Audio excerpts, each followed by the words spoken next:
Welcome to News You Can Use, presented by Supreme Lending. News You Can Use offers timely information related to the housing and housing finance industry that we believe will benefit you and your customers. This is News You Can Use. Here's some news that you can use and I can use. A reminder from the great President Abraham Lincoln that a nation divided against itself cannot stand. But it's not only the nation that can't stand, it starts at home. A family divided against itself, spouses, significant others, they can't stand, and neither can those that go to the workplace every day, our teammates. We cannot be divided. We need to be, well, like God is with us, for all of us. He's not for everything, but He is still for all of us. And if we'll take and embrace that relationship truth, and we'll use it in our own lives, we'll be so much happier, and everyone will experience us so much better, because we'll then be for everyone. Not for everything, but we'll be for everyone. That is a relationship truth, and we'll all live much richer and better lives if we embrace it and own it. We'll be better at home, we'll be better in the workplace, and we'll have a better neighborhood and nation. Another truth: living our lives every day, if we all want to be great, and let's face it, we all want to be great. Well, guess what? Martin Luther King, he gave us a roadmap to great. He said everybody can be great because anybody can serve. It doesn't matter the role, the title. It doesn't matter how much money you make. It matters that you embrace the idea that right where you are, if you will simply serve others before self, serve, then you too can be great. All right, let's get on to the news, shall we? We, as a nation, decided when COVID-19 showed up to put ourselves in a coma. That's right, the economy, we put it in a coma. Why did we do that? Because at the time, we simply had no experience with COVID-19. We were concerned about ventilators, concerned about hospital spaces, concerned about all the equipment we would need in the medical field, and we had never had any opportunity to develop any therapeutic treatments for this. So what did we decide to do? We decided to shut the economy down, keep us away from each other, so that we would slow the growth of a virus, which you cannot stop the growth, but you can slow it, which we did, flatten the curve. And we did that by, in fact, inducing ourselves into a coma, so we'd give our medical field a chance to get out in front of all of this. Well, what did that do? There were consequences to focusing on the nation's health. And the consequences took place in the economy because we self-induced. 65 million now unemployment claims since the time we induced. And there's only 160 million households in America. So an awful lot of people have had at some point during this process, during the coma, which we did take it out of the coma, we'll get to that in a minute, they've had a chance to file for unemployment. Our unemployment rate went from 3.5%, get ready for the roller coaster, to 14%, an all-time high, from an all-time low to an all-time high. And now we're back down to 7.9. That's good news, but nowhere near where we started the year. We still have about 5 million Americans that are unemployed that we need to get back into the workplace. Interest rates, as a result of the economy being induced into a coma, the prospect of growth reduced, interest rates came down. That set the stage for the future, but certainly for the short term, it was just an indication of what was going on, and they were right. The indication, that is, because the economy, well, normally if we have a good year, we grew at 3%. Well, we lost 32% growth, almost 33% in one quarter, an all-time record. That was the second quarter of this year. It feels like a long time ago. We want it to feel like a long time ago because it was very painful. And then housing sales at the same time in April and May, they went down 33%, but they've been the darling in the recovery. They've been the shining star in the recovery. A blessing to you and to me. Be generous to your neighbors, okay? With your neighbors, be generous. And finally, our national debt, as a result of round one of stimulus, which was over $3 trillion added, that's over 10%, $3 trillion, of the initial amount of debt that the nation had accumulated in its entire existence. So we went from 23 trillion up to over $26 trillion. Wow, lots of impact consequences from the induced coma. What did we decide to do then? Many of the governors around the country, not all, decided to restart. And it was very politicized, the decision. But at some point, we needed to come back out because the consequences, I just shared many of them, were growing and compounding. Hey, by the way, you know what we told everybody? Wash your hands a lot. Keep your social distance. Love your neighbor. Wear a mask. Took a little while for everybody to get the mask thing. Still taking even longer for some people to get the mask thing. And there's consequences of that too. The kind of recovery we wanted was a V. There's lots of recovery possibilities.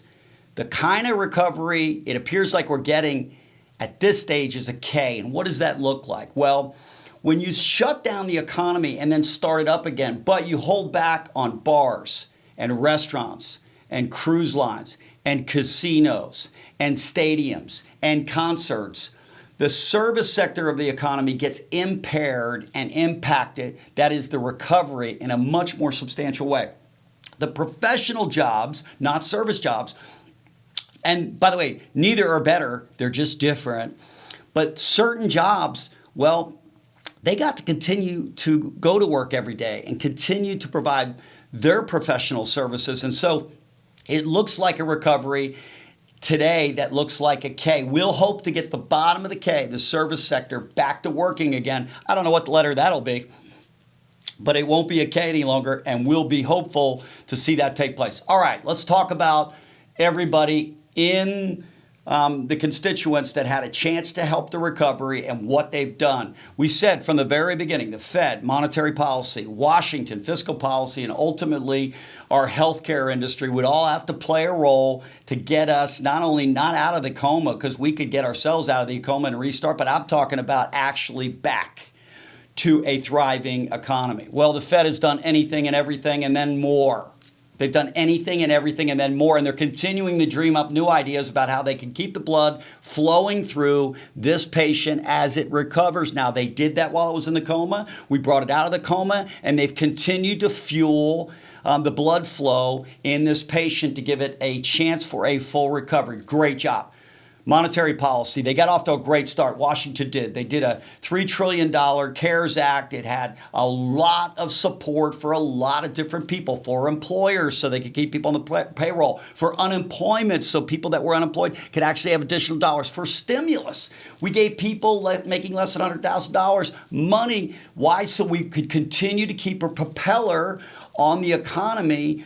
Because we took one employment off, we had to add another one on. So we kind of supplanted a propeller that normally is in place because unemployment went to 14%. And then finally, the medical area. They've done a great job. They really have. We changed a lot of protocols. We've created a lot of therapies. They're on warp speed working for vaccines. They've really done an amazing job, not surprising, focusing, laser focus on how to treat coronavirus. And then finally, how do we conquer it long-term through vaccines and therapies, just like we have other flus that have come before this one. By the way, our president recently, who wasn't the biggest advocate, this isn't political, it's just true, right? There's lots of different people and viewpoints on wear a mask, don't wear a mask. In fact, the CDC, wear a mask, don't wear a mask. Dr. Fauci early on, wear a mask, don't wear a mask. But then finally we got to a consensus. We did, as a nation.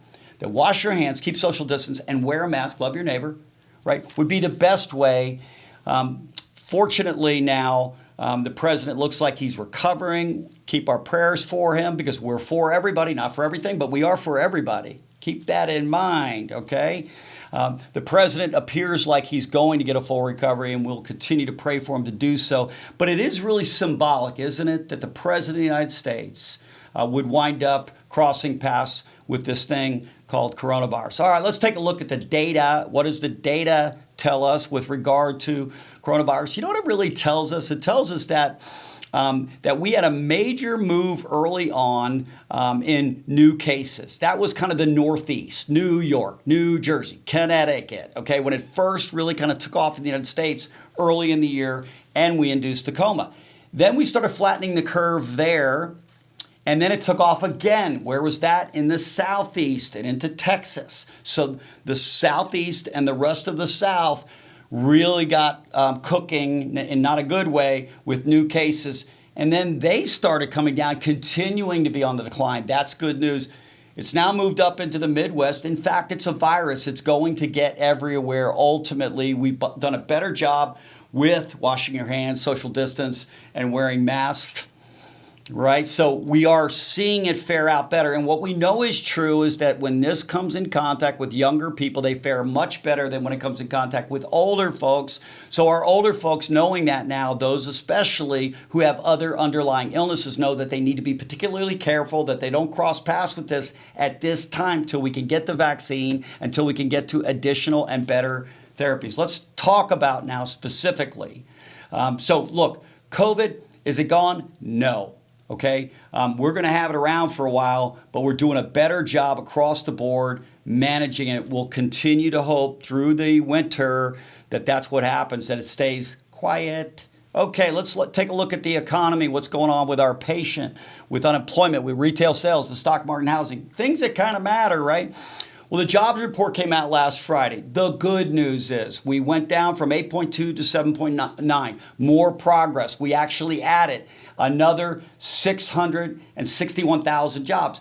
If you go back to last year, we were averaging about 250 a month. So 661 is still better than normal by a long shot. However, we still have about 5 million people unemployed from where we were in the beginning of the year. And so initial claims, they've kind of flattened out. They went way higher, claims for unemployment, back when we induced the COMA. Then they came way down, and now they're getting a bit stubborn around the 800,000 number because we need to continue to move forward with opening the economy, mindful of the fact that by doing that, we're taking some risk on the health side. But the reality of it is we're going to have to get it reopened to get back to a full normalcy. We'll hope we continue to make progress on the medical front, right? So we could treat it if, in fact, you come in contact with it. Again, continuing claims, not new claims, continuing claims around 11.8 million. Again, like new claims are coming down, but not fast enough. We need to see that accelerate. Okay, let's talk about the unemployment rate. As I said earlier, the K recovery, this kind of gives you what it looks like, right? The lower wage earners in America, the lower wage earners in the service sector got hit the hardest and have still yet to fully recover from an employment standpoint, because you know the story. We saw football games this weekend with 20% of the crowd there, so you only need 20% of the people in the concession stands. Concerts are still not back, right? We have bars that are still in a lot of areas of the country not open. We have restaurants that are only half full. All those things are affecting that particular American, and that's where the K is. It's not intentional. No one's doing it to them purposefully. We're all for each other. It's just a true ism that they are impacted in a different way than are the top wage earners in America. Again, they went down employment and came right back up quicker because the areas of the economy that they work in have in fact opened, and it's easier to do so because they're not in direct contact necessarily day to day with everyone. All right, U.S. consumer spending. It's slowed from its pace, which is in fact important because that's a propeller on the back of the boat. If retail sales are not growing, there's no need to hire more people. So we need to see retail sales growing. And the reason this is slowed is because the second round of stimulus from Washington didn't take place. It was supposed to happen 2 months ago. That's what everybody was cheering for. All the economists were like, okay, round two, show up. It didn't. Okay, so there's talk again about it coming back now, and we need it to come back because we need that stimulus to increase the propeller for retail sales, to increase the demand for new people to go back to work when we feel comfortably medically to let them go back to work. All right. Nancy Pelosi's out this weekend talking about the dynamics of the president having coronavirus and how that might or might not affect the talks. I don't know what all that means. I don't really care. Just do the stimulus, all right? Do a stimulus. I don't care if it's a smaller one, a bigger one, just do one. We can always do two. Do one, then do another one. All right, the stock market apparently still believes that we're going to win the battle against COVID-19. I do too. When and how, all that kind of good stuff is still not yet determined. But this country's won a lot of battles over its existence. We'll win this one as well. It's just about when and how. And then it's about what to do in the meantime. Housing finance, the shining star, the superstar, okay? The story in this year's economy. Look at what happened in April and May. Housing sales went down 35%. and then they came screaming back. By the end of the year now, we expect housing sales will be net positive, even after we had 2 months of 30 to 35% decline. That's unbelievable. New homes, they jumped to a 14-year record. Amazing in the middle of this environment with a 7.9% unemployment. We started the year again at 3.5. So we have 2x those that are unemployed. The news is, however, that mostly the folks that are unemployed generally are more likely to rent than to own. And that's why we've seen this resilience in housing. Thank God we have. B, not only love your neighbor, wear your mask, but love your neighbor. Take some of the generosity, the blessing of this year's benefit in real estate and in mortgages and cycle it back. All right, let's take a look at what's happening. In our region, we're actually seeing sales really accelerate. 13% year over year in the South region in general. Fort Lauderdale up 16%. Tampa only 1.4. Atlanta 8.7. Charlotte's down just a bit. They took a little different approach on reopening the economy, and that may have something to do with it. We've also seen, and this is really important to hear, we've also seen year over year price increases at record levels because we had low inventory to start the year and demand has actually picked up.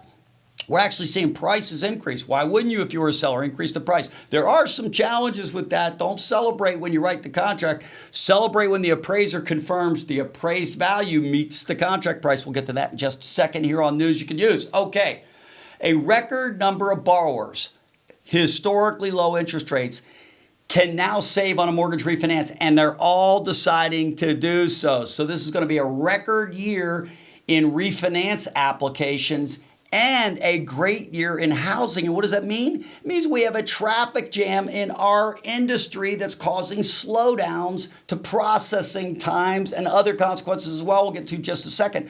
In fact, more loans this year, loan applications, are for refinances, 56% of all the applications, than are for purchases. Here's the national average, 56 to 44.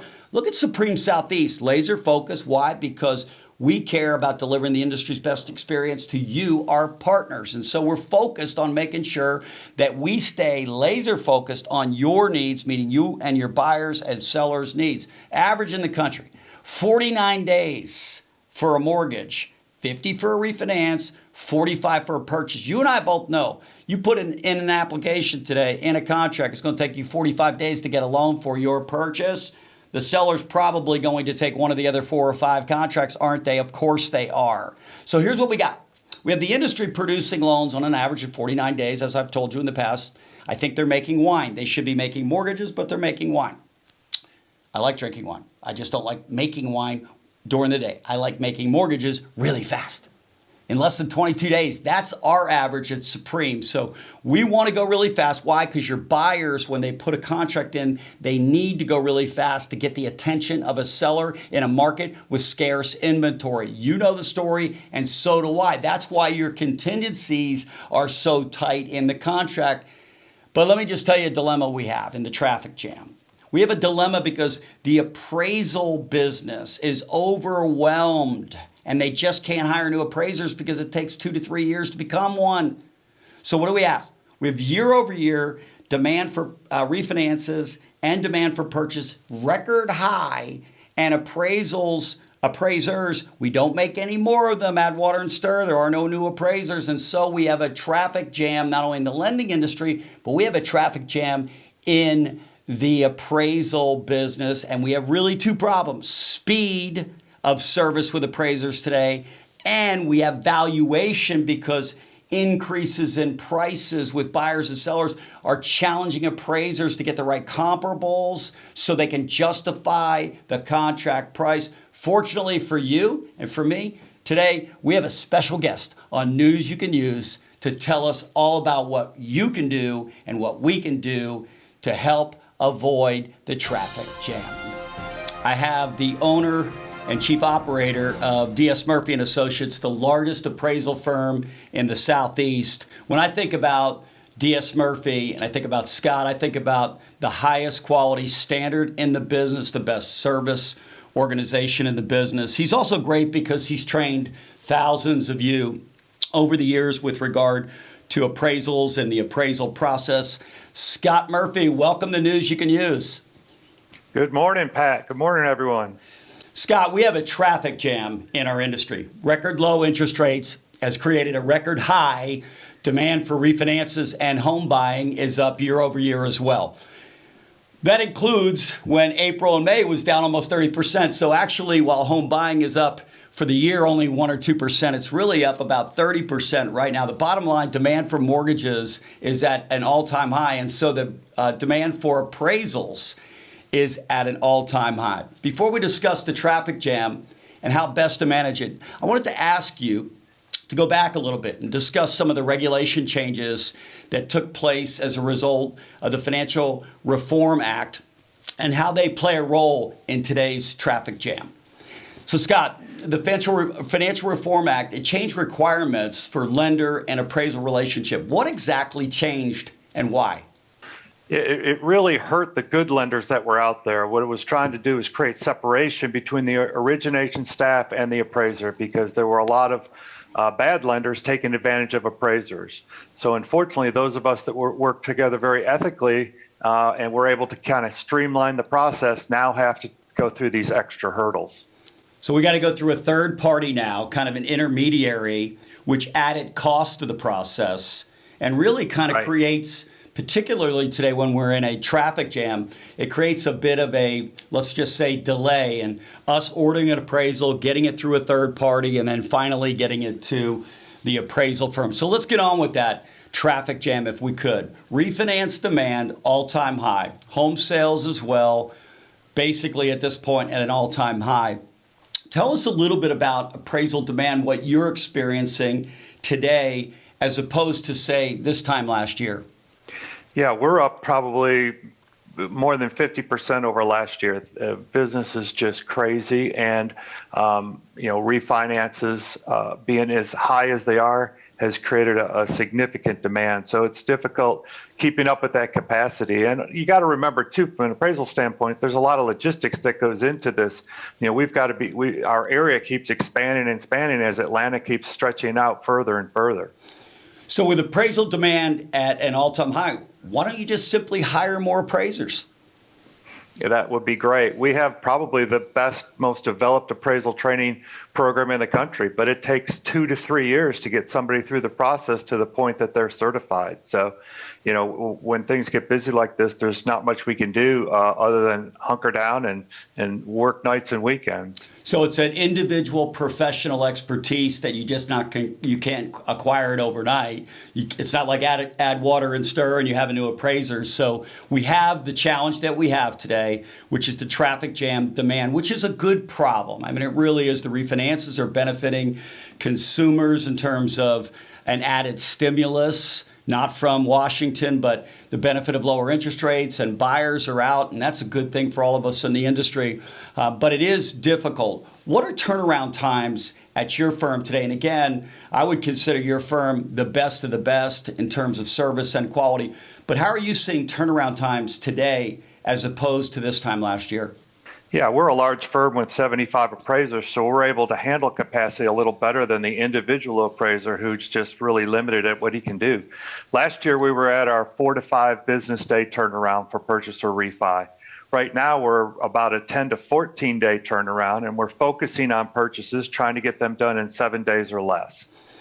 Well, that's great, Scott. And we appreciate your sensitivity to purchases. We tell folks on the show with this traffic jam, we're prioritizing purchases not because refinance customers are, let's just say, less important, but they're living in the home. They don't have all the issues that are related to financial contingencies and to having to move on a specific date and time. So it would be appropriate for us. I would be very comfortable having a conversation with all of our customers, including refinance customers, to let them know that we have, in fact, prioritized purchasers. And our neighbors, the ones that love each other, would probably think that's a good thing to do. So, Scott, let me tell you what we've done at Supreme.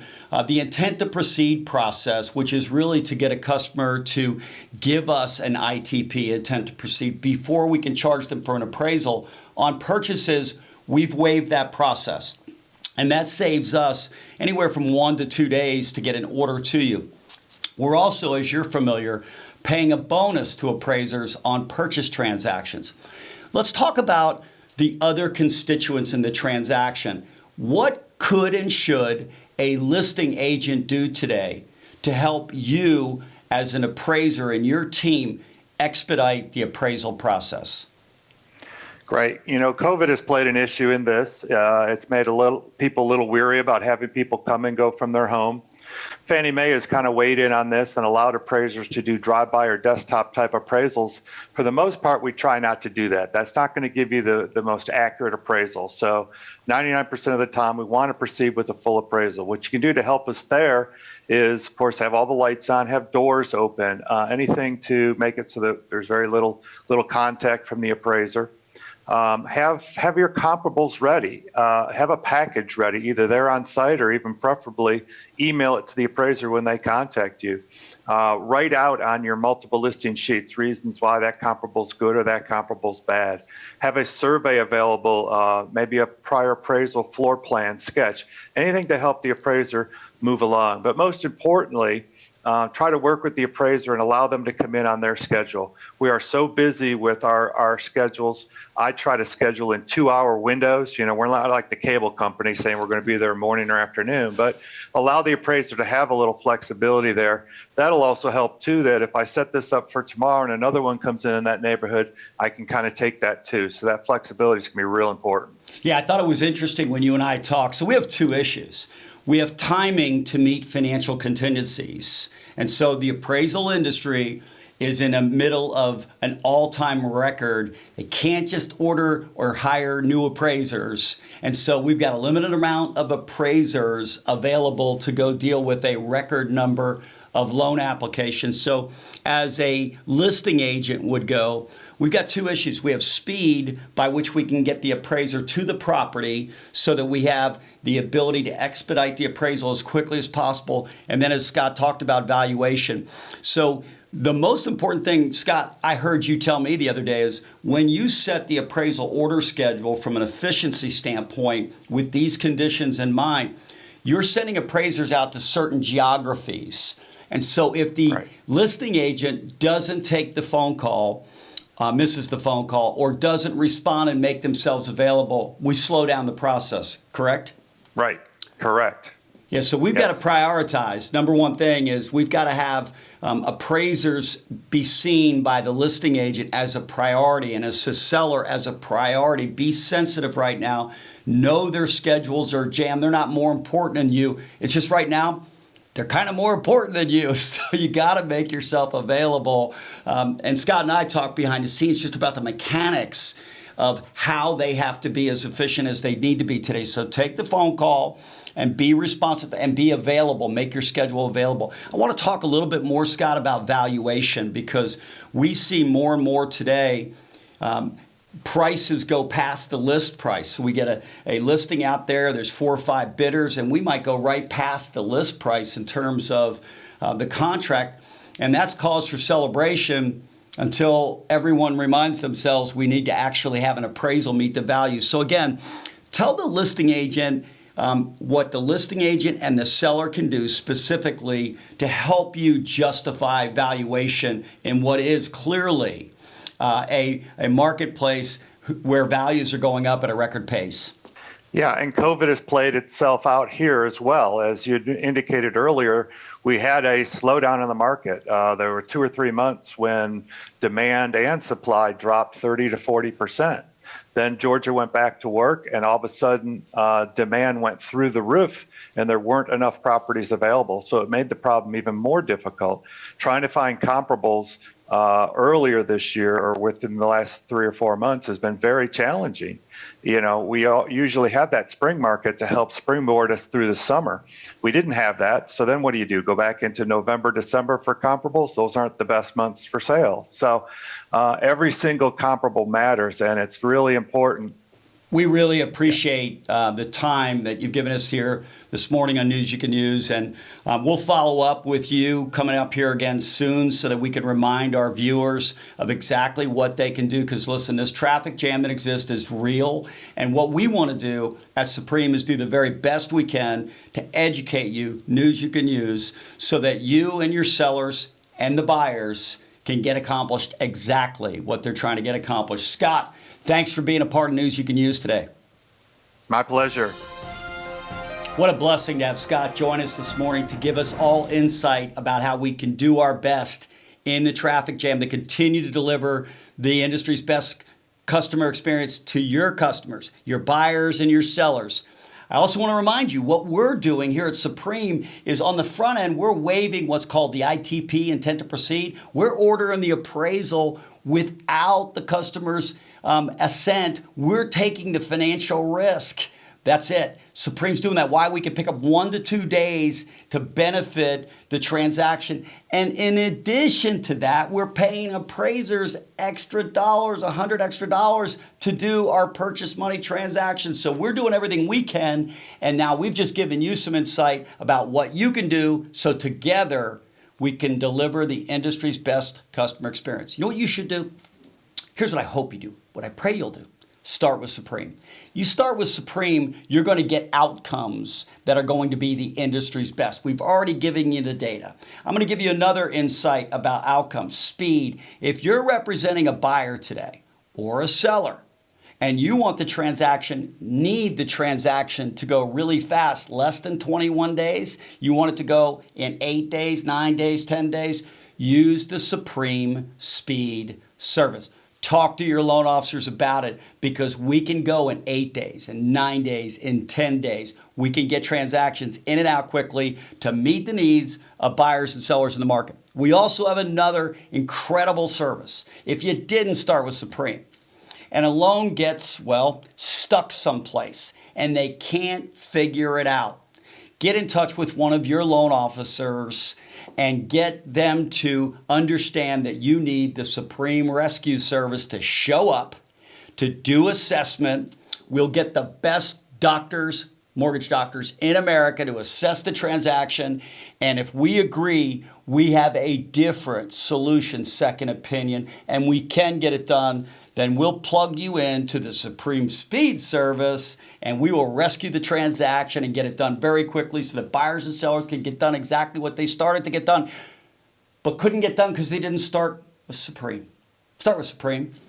Our stats say it all. Listen, because we're laser focused on delivering the industry's best customer experience, that's what we do. We deliver the industry's best customer experience. 99.3% of the time, we close transactions on time and fund them on time. That's disbursement within an hour, so you can get paid on time. I'm only going to ask for one amen today, right now. Amen. Of course, you'll say amen to getting paid on time. We all want to get paid on time. So 99.3% of the time, you start with Supreme, we're going to get done on time. We're working to get to 100%, by the way. We'll do everything we can, including send you information today about appraisals so you can help us get there. 98.4% of the time, customers finish with us happy. That's your customer. That's our future, our advocate. We need them, all of us do, to be raving fans. That's why we're focused on delivering the industry's best experience, because when they finish and they feel like they've gotten the best experience, they tell their friends, family, they come back and they bring their friends and family, and they tell everyone they know that they should start with Supreme and start with you, our real estate partner. I want to finish where we started, which is to remind all of us, hey, listen, is America perfect? No. Are you perfect? No. Am I perfect? No. Are we all going to agree in America, you, me, on everything? No. Well, we don't have to agree on everything, but we can still be intentional and be for everyone. I can be for you, you can be for me, and in America, we can be for America, even though we're not for everything in America. That's what we all need to do, because listen, this is the greatest country in the world, flawed, of course, just like you and me, but we need to be for each other. If we're going to keep this nation from being divided, and we're going to keep this nation to be the very best on the planet, we'll be for everybody, even though we're not for everything they're for. Coming up this month, we're also going to provide a bit of inspiration in your life on this topic, being for everyone, but in a way that is a little bit different. Gary Chapman, who's written and sold 14.5 million. He's not written 14.5 million. He's sold 14.5 million books. He's got one book that's done it all. The 5 Love Languages. It is now translated in just under 50 languages around the world. Why? Because love, of course we all know what it is, but do we know how to do it in a way that makes it its most powerful impact in the life of another, at home, with our children, with our spouses, in the workplace, with our customers, and with our neighbors? Gary is going to enlighten all of us about how to love everybody better. Join us for Personal Professional Best, and we'll look forward to seeing you again next Monday for News You Can Use.